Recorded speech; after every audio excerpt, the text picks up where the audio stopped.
Do you ever wake up at 3 a.m. in the middle of the night and have trouble falling back asleep? Well, you're not alone, and that's certainly something that I experience.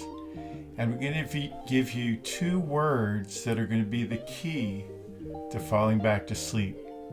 The 2 words are try softer. Try softer. One of the big mistakes we can make is trying too hard. So I want to share a few ideas with you that have helped me fall back to sleep when I wake up at 3 a.m. Now, I often wake up at 3 a.m. Nature calls, or my wife wakes me up accidentally, and then as soon as I wake up, my brain switches on. The thoughts start churning. I might be thinking about what I need to do at work the next day. I may be running various catastrophic financial scenarios about my financial future. I might be worrying about deadlines coming up, situations with my kids. All the normal things in life that occupy our mind, that are important to us, and that we worry about. So how do you get back to sleep? Well, the first mistake you can make is try hard to go to sleep. The truth is, you cannot make yourself go to sleep. All you can do is set the conditions for sleep as best you are able. But unfortunately, there is no on or off button. Now, a couple things that you want to avoid doing in order to fall back asleep and sleep well during the night is one, I really benefit from a caffeine cutoff point. My caffeine cutoff point, best is lunch. After lunch, no caffeine. The latest I can really do caffeine is mid-afternoon. So you need to find your caffeine cutoff point.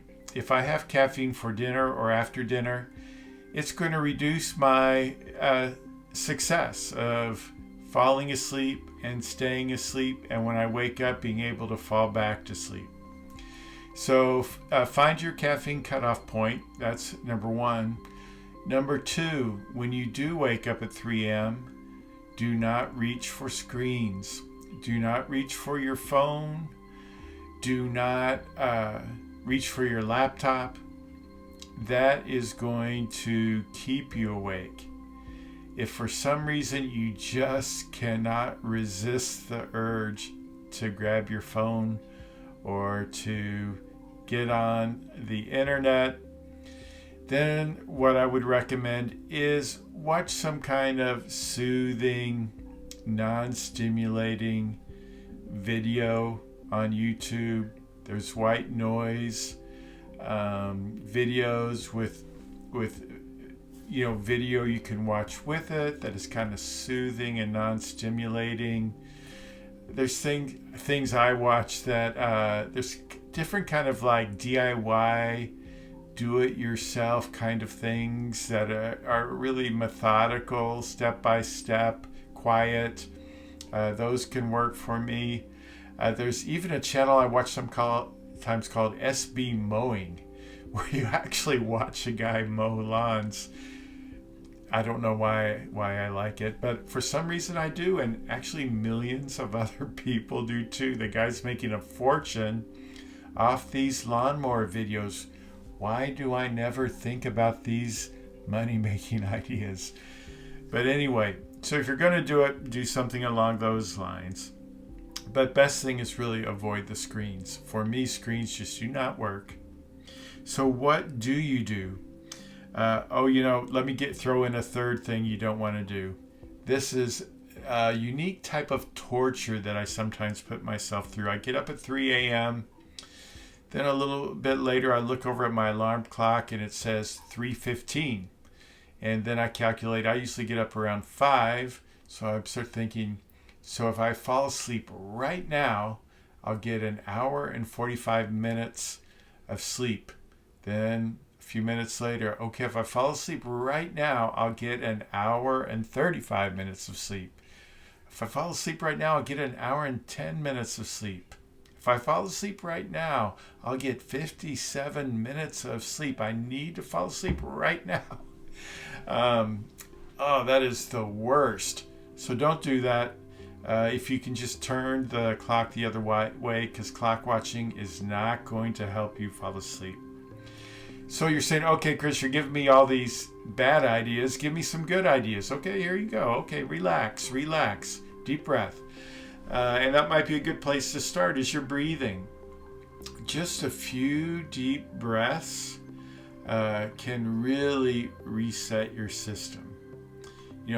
Even just 3 or 4 deep breaths really will slow down your pace, slow down your energy level, slow down your mind, and will help you reset. If you need to adjust your environment, best to do it before bed, but better late than never if it's too hot, too cold. For me, if it's too warm, I have trouble falling asleep, so I may have to make an adjustment there. I just have to be conscious of my kids and my wife. I kind of sleep like a grizzly bear during the winter. I like it really cold, but I don't want to freeze my kids out. For me, white noise really helps me sleep. I've got kind of a crowded, noisy mind.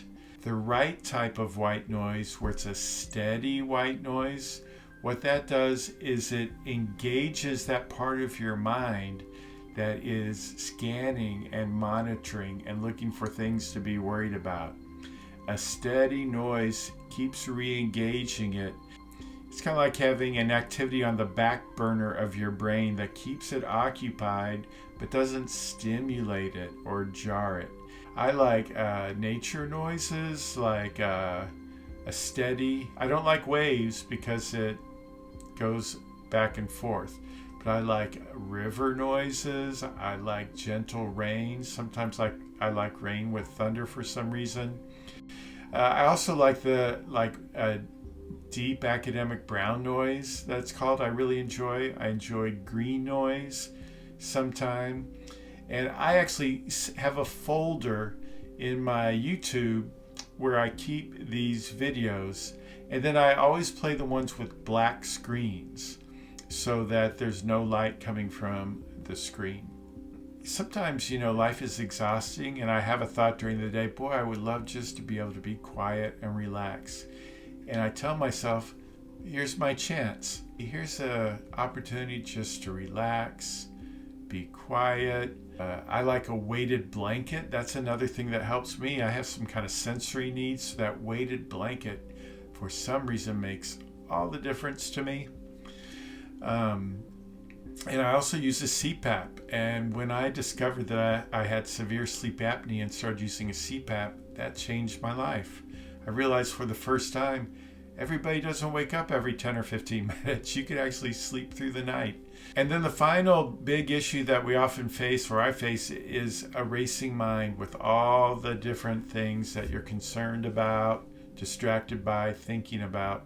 A great insight I heard was that you are not your thoughts. You are the witness to your thoughts. And that's where I assume that witness role. I don't try to shut down my thoughts.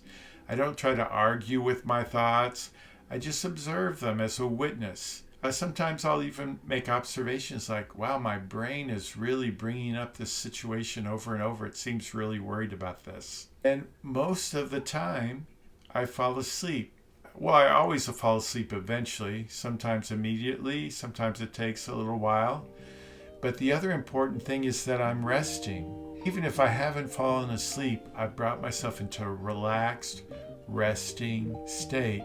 So you're still getting a lot of the benefits of sleep, even if you're not asleep. So bring some attention and a strategy to how to get a good night's sleep. If you like this kind of practical advice from someone's experience, please like and subscribe, and I look forward to seeing you in the next one.